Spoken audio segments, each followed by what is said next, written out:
বাজি কিংবা ফাটকা, অনেকে নিজেদের ভবিষ্যৎ নিয়ে বাজি রাখে, অনেকে ফাটকা খেলে, কিন্তু বিশ্বাস করুন এটা কোনো ভবিষ্যতের ফাটকা নয় বা ক্রিকেট খেলার বাজি নয়। এটা আমাদের রাজ্যের ভবিষ্যৎ নিয়ে একটা বাজি। প্রশ্নটা শুধু অনুপ্রবেশের নয়, প্রশ্নটা আমাদের ভোটার তালিকা নিয়ে, আমাদের পরিচিতি নিয়ে, আমাদের পরিচয় নিয়ে। প্রতিদিন সীমান্ত পেরিয়ে যারা আসছেন তারা কি শুধু রুটি রুজির জন্য আসছেন, নাকি এর পেছনে লুকিয়ে রয়েছে আরও বড় কোনো ষড়যন্ত্র? উত্তর ২৪ পরগনা থেকে বর্ধমান, রানাঘাট থেকে স্বরূপনগর, প্রতিটি জেলাতেই এখন একটাই চাপা উত্তেজনা, ভুয়ো ভোটার আর অবৈধ বসতি। আজ আমরা সেই সব তথ্য সামনে আনব যা এতদিন অন্ধকারে ছিল। নমস্কার, গুড ইভিনিং, আমি ইলমাস সৈয়দ আর আপনারা দেখছেন দ্য বিগ স্টোরি। মাত্র কয়েকদিন আগের ঘটনা, ট্রেনে চেপে দিব্যি যাচ্ছিলেন তিনজন। গন্তব্য ছিল দক্ষিণ ২৪ পরগনার কাকদ্বীপ, কিন্তু রানাঘাট জিআরপির হাতে তল্লাশির সময় আটক হন এই তিন ব্যক্তি। কেন? কারণ এই তিন মহিলা বেআইনিভাবে সীমান্ত পেরিয়ে ভারতে ঢুকেছিলেন বাংলাদেশ থেকে। ঠিক শুনলেন, বেআইনিভাবে। পুলিশ সূত্রে খবর, পিয়াখালীর বাসিন্দা এই তিন মহিলা এবং এক শিশু ধরা পড়েছে। তারা অবৈধভাবে ভারতে প্রবেশ করেছিলেন এবং কাকদ্বীপের এক আত্মীয়ের বাড়িতে যাওয়ার চেষ্টা করছিলেন। এই ঘটনা শুধু একটি বিচ্ছিন্ন চিত্র নয়, এটা প্রমাণ করে যে চোরা পথে প্রবেশ করাটা এখন কতটা স্বাভাবিক হয়ে উঠেছে। নদিয়ার রানাঘাটের এই বক্তব্য, এই ঘটনা সত্যি চোখে আঙুল দিয়ে দেখাচ্ছে যে সব থেকে মারাত্মক খবর কোনটা। শুধু ওই মহিলারা নন, গ্রেফতার করা হয়েছে সেই দালালকেও, যে দালাল এদেরকে সীমান্ত পেরিয়ে ভারতে এনেছিলেন, যে তাদের ভারতে আশ্রয় দিয়েছিল এবং কাকদ্বীপ পৌঁছতে সাহায্য করেছিল। এই দালালরাই কি তবে আমাদের সীমান্তের সুরক্ষা ব্যবস্থাকে বুড়ো আঙুল দেখাচ্ছে? ওই তিন বাংলাদেশি মহিলাকে 14 দিনের জেল হেফাজতের নির্দেশ দিয়েছে আদালত। অন্যদিকে ওই দালালকে নিজেদের হেফাজতে নিয়ে আরও তথ্য জানতে চেয়েছে রানাঘাট জিআরপি। আদালত তাকে 3 দিনের পুলিশ হেফাজত নির্দেশ দিয়েছে। অর্থাৎ রানাঘাট সীমান্তে চলছে অবৈধ অনুপ্রবেশের এক বিশাল চক্র। অবৈধভাবে ঢোকাটা এক সমস্যা, কিন্তু তার থেকেও বড় সমস্যা তৈরি হচ্ছে যখন এই অনুপ্রবেশকারীরা এদেশের মূল স্রোতে মিশে যেতে চাইছে। আর তার সব থেকে সহজ উপায় ভোটার তালিকায় নিজেদের নাম তুলে নেওয়া। কিন্তু কিভাবে তারা নাম তুলছেন? আপনার আমার বাঙালির পরিচয় চুরি করে, অন্যের বাবা মাকে চুরি করে। হাতকে উঠছেন, অন্যের বাবা মা কিভাবে চুরি হয়? চুরি যায়। এই যেমন ধরুন হাকিমপুর বর্ডার, উত্তর 24 পরগনার হাকিমপুর সীমান্ত। এখানে শুধু ভারতে অনুপ্রবেশের ভিড় নয়, বিগত কয়েকদিন ধরে লক্ষ্য করা যাচ্ছে উলট পুরাণ। যারা ভারতে প্রবেশ করেছিল তারা এখন বাংলাদেশে ফেরার জন্য সীমান্ত এলাকায় ভিড় জমাচ্ছে। স্বরূপনগর থানার পুলিশ সকাল থেকে নাকা চেকিং শুরু করেছে। তবে এবার যারা ফিরছে তারা কারা? গত কয়েকদিনে 12 জন, তার পরের দিন 10 জন, তারপর 11 জন, আর তারপরের দিন একেবারে 35 জন বাংলাদেশি অনুপ্রবেশকারী নিজের দেশে ফেরার জন্য বিএসএফ এর কাছে আত্মসমর্পণ করেছে। প্রশ্ন হলো, হঠাৎ এই ফিরে যাওয়ার হিড়িক কেন? আমাদের কাছে সেখানকার কিছু ছবি রয়েছে, দাঁড়ান সেই ছবিগুলো আপনাদের দেখাই। কি কি চলছে, কেন চলছে, কারা এই শরণার্থীরা যারা ওখানে গিয়ে ভিড় জমাচ্ছে? যারা থেকে যাচ্ছেন তারা কেমন করে পরিচয় বানাচ্ছেন? স্বরূপনগরে এমনই এক চাঞ্চল্যকর ঘটনা সামনে এসছে। রেহানা খাতুন, যিনি 8 বছর আগে পাসপোর্ট নিয়ে বাংলাদেশ থেকে ভারতে এসেছিলেন, তবে আর ফিরে যাননি। এখানেই বাড়িঘর করে দিয়েছিলেন, এখানেই থাকছিলেন। কিন্তু যিনি যাকে নিজের বাবা সাজিয়েছেন, আলতাফ সর্দার নামে একজন, সেই আলতাফ সর্দারের ছেলে বলছেন ওই নামে কাউকে তারা চেনেনি না। শুনবেন, আলী হোসেন, আলতাফ সর্দারের ছেলে আলী হোসেন ঠিক কি বলছে শুনুন। কে হয় আপনার বাবা? আর রেহানা খাতুন কে হয়? কে হয় কিছু জানেন, চিনি না, ঠিক বলতে পারবো না বিষয়টা। অনেক আগের ঘটনা তো, বাবা মা মারা অনেক আগের থেকে সম্পর্ক ছিল না, এখান থেকেও সম্পর্ক নেই। কোথায় কীভাবে করেছে বলতে পারবো না। এই রেহানা খাতুন কোথাকার? আমি তো জানি বাংলাদেশের বাড়ি। কোথায় বাড়ি রেহানা খাতুনের? বাংলাদেশ। নাম তার রেহানা খাতুন, বাবার নাম দিচ্ছেন আলতাফ সর্দার, একদম সরাসরি দেখানো হচ্ছে। কিন্তু বিশ্বাস করুন, আলতাফ সর্দারের ছেলে বলছে রেহানা খাতুন নামে কাউকে চিনি না। গ্রাফিক্সগুলো দেখাবো আমাদের, যেগুলো পেয়েছি, এবং খুব অদ্ভুত। 8 বছর আগে পাসপোর্ট বানিয়ে বাংলায় এসছেন, কিন্তু তারপর আর বাংলা থেকে ফিরে যাননি। এখানেই বাড়ি বানিয়েছেন, অন্যের বাবাকে বাবা বানিয়েছেন, নিয়ে রীতিমতো চলছে। এদের কি করবেন? রেহানা খাতুন ও তার মেয়ের রজনী খাতুন, তাদের জন্মস্থান বাংলাদেশের সাতক্ষীরা জেলায়। 8 বছর আগে ভারতে এসে তারা স্বরূপনগরের বিথারি হাকিমপুর পঞ্চায়েতের 86 নম্বর বুথে বসবাস শুরু করেন। স্থানীয় মানুষরাও আলতাফ সর্দার নামে কাউকে চেনেন না বলে জানিয়ে দিয়েছেন। আলতাফ সর্দারের ছেলে আলী হোসেন তো প্রশাসনের কাছে অভিযোগ জানাবেন, কারণ তার প্রশ্ন, একজন মানুষের দুটো দেশের নাগরিকত্ব কিভাবে থাকে? এই ঘটনায় স্থানীয় বিজেপি নেতাদের দাবি, স্থানীয় তৃণমূল নেতাদের মদতেই এই কাজ হচ্ছে, যদিও তৃণমূল নেতৃত্ব এই অভিযোগ পুরোপুরি উড়িয়ে দিয়েছে। তারা কি বলছে সেটা এখন শোনার দরকার নেই, কিন্তু প্রশ্নটা হলো, যদি অভিযোগ সত্যি হয় তবে এই জালিয়াতির জন্য কে দায়ী? আচ্ছা, হাকিমপুর সীমান্তের গল্প শোনালাম না আপনাদের, যেখানে বারবার মানুষ আসছে, থেকে যাচ্ছে এবং এখন পালাবার জন্য পথ খুঁজছে। সেই হাকিমপুর সীমান্তে যখন আমাদের প্রতিনিধি গেল, কি শুনল, মানুষ কি বলছে দেখুন। গুনি কোথায় সেটা? যাত্রার কাছে গুনে কতদিন আগে এসেছিলেন? 8-10 বছর আগে তো ফিরে যাচ্ছেন কেন এখন? যাচ্ছি না, এখানে থাকার মতন নাই।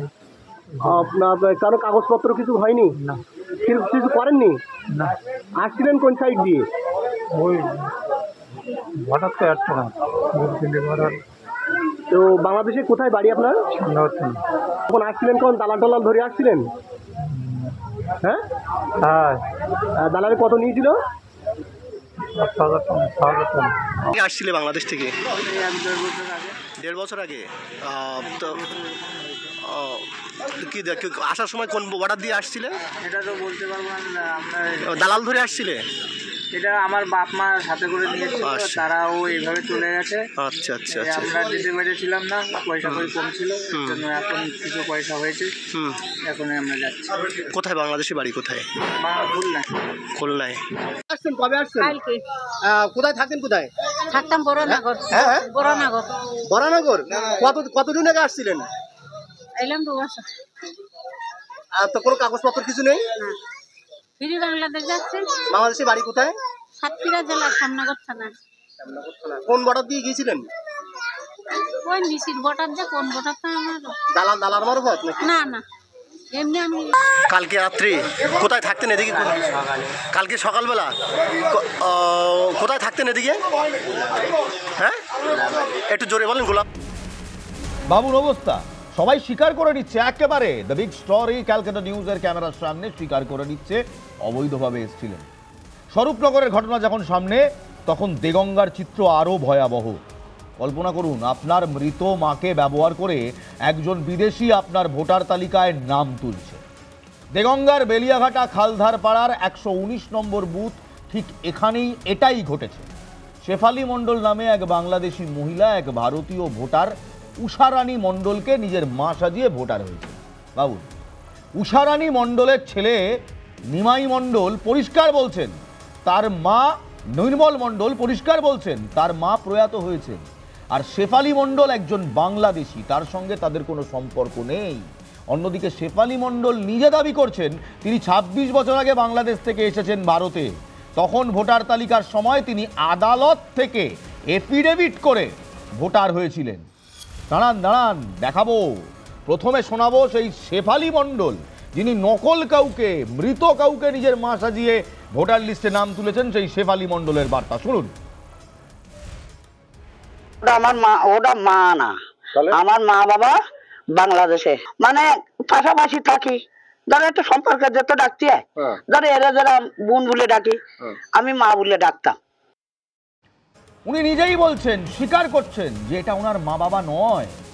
ওনার মা বাবা বাংলাদেশে থাকতেন, সেখানেই হয়তো আছেন কিংবা গত হয়েছেন তিনি জানেন না। 26 বছর আগে তিনি এখানে এসছেন, অন্যের মাকে নিজের মা বলে ভোটার লিস্টে নাম তুলেছেন। বোঝো কাণ্ড। এবার শুনুন উষারানী মণ্ডলের নিজের ছেলে নিমাই মণ্ডল, তার বক্তব্য। তিনি বলছেন শেফালি মণ্ডলকে তারা চেনেনি না। দেখুন। উষারানী মণ্ডল কে হয়? আমার মা। আপনার মা। আপনার নাম? আমার নির্মল মন্ডল। ভোটার তালিকায় নাম রয়েছে শেফালি মন্ডল, তার মায়ের নাম উষারানী মন্ডল। ও বলছে আমার মার নাম দেওয়া রয়েছে, ওটা তোমার মায়ের নাম দেওয়া রয়েছে, তাহলে এটা কিভাবে ও বলছে ওর মার নাম দেওয়া, ওর মার নাই বাংলাদেশে বলছে, ও আমার মার নাম দেওয়া রয়েছে শেফালি মন্ডল। আচ্ছা, ওরা কি এখানকার বাসিন্দা? না, কোথাকার? ওটা বাংলাদেশের। বাংলাদেশের।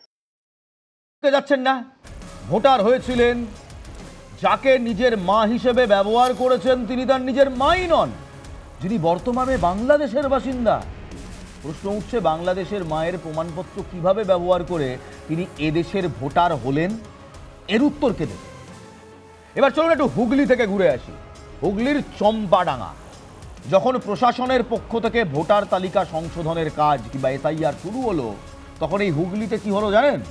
তারকেশ্বরের চাঁপাডাঙ্গা এলাকায় একটি ভাড়া বাড়ি থেকে হঠাৎ করে 50 থেকে 60 জন ভাড়াটিয়া জাস্ট নিমেষে উধাও, গায়েব। প্রায় 2 মাস হয়ে গেছে, তাদের কোনো খোঁজ নেই। বিজেপির আরামবাগ সাংগঠনিক জেলার সহসভাপতি গণেশ চক্রবর্তী এই বাড়ির ভিডিও ভাইরাল করেন।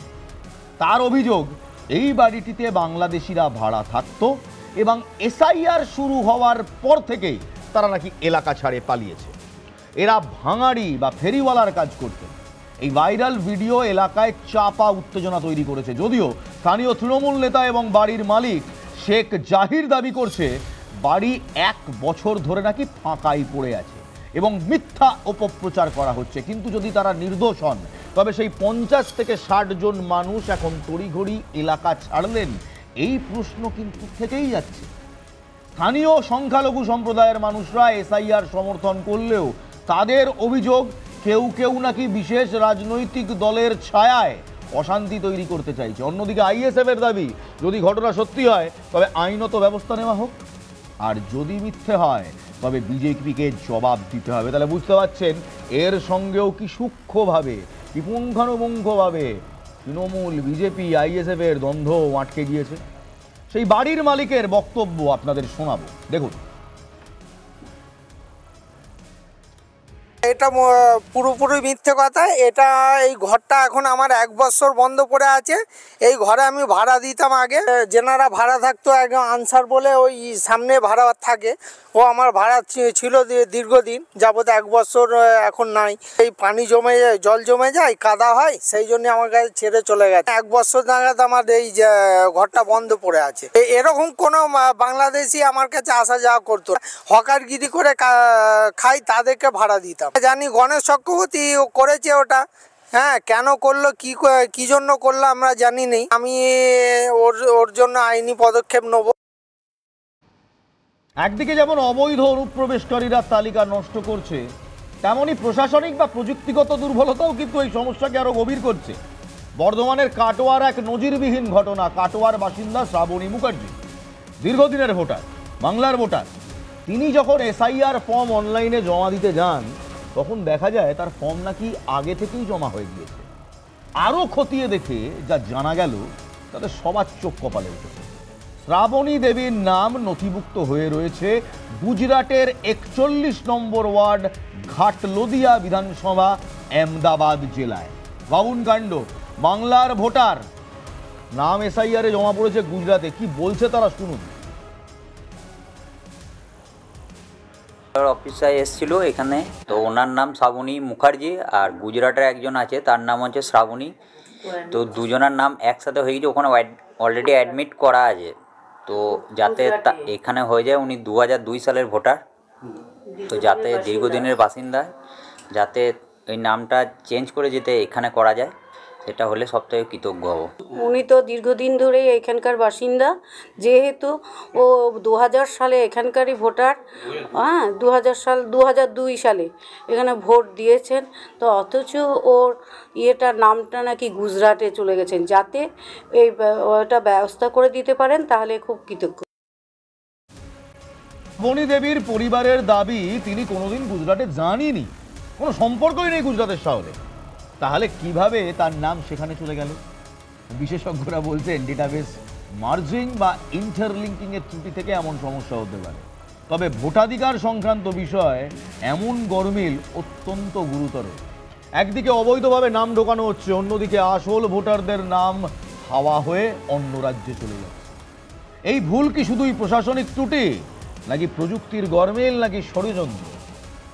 হাকিমপুরের কথা বললাম, সঙ্গে দেখালাম স্বরূপনগর থেকে দেগঙ্গায় কিভাবে পরিচয় চুরি যাচ্ছে, বাঙালির পরিচয় চুরি যাচ্ছে। অবৈধ কাউকে মা বাবা বানিয়ে ভোটার লিস্টে নাম তোলার প্রক্রিয়া চলছে। আবার একই সঙ্গে বৈধ বাংলার ভোটারের নাম গুজরাটে চলে যাচ্ছে। এটাই কি তাহলে এসআইআর? একটা ছোট্ট বিরতি নেওয়ার সময় এসছে। বিরতির পর ফিরে আসছি। বিরতির পর ফিরে এসে আবার চোখ রাখবো সেই হাকিমপুরের দিকে। সেই হাকিমপুরের দিকে আরেকবার নজর দেব।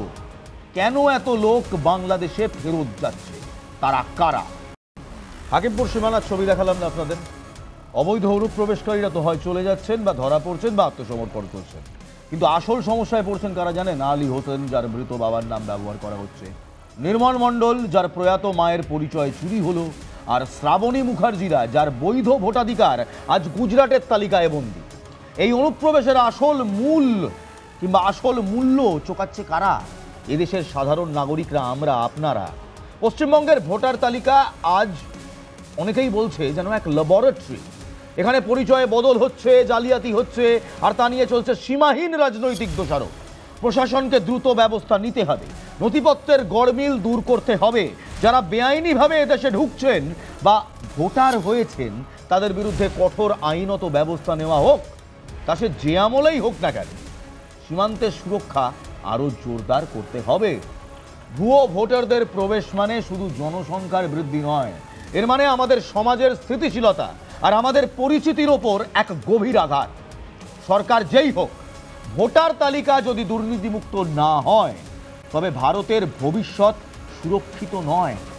এই পরিচয় চুরির খেলা যদি বন্ধ না হয়, তাহলে একদিন আমরা হয়তো দেখব আমরাই আমাদের নিজের দেশে দ্বিতীয় শ্রেণীর নাগরিক হয়ে গিয়েছি, second class citizen. Ladies and gentleman, আজ এখানেই শেষ করছি, কিন্তু বিশ্বাস করুন, যাওয়ার আগে একটা কথা না বললেই নয়। নিজের দেশে সেকেন্ড ক্লাস সিটিজেন হয়ে থাকার ঝুঁকি কি আমরা নেব, নাকি এবার আরো কঠোর নীতি, আরো কঠোর আইন এবং আরো কঠোর প্রশাসনিক নজরদারি এনে এই সমস্ত অবৈধ ভোটার এবং প্রশাসনিক গরমিলের সমস্যাকে দূর করব? এই সংকল্প আমাদেরই নিতে হবে, আম জনতাকে। কারণ গণতন্ত্রে বিশ্বাস করুন, আমরাই শেষ কথা। ভালো থাকবেন, ভালো রাখবেন। জয় হিন্দ।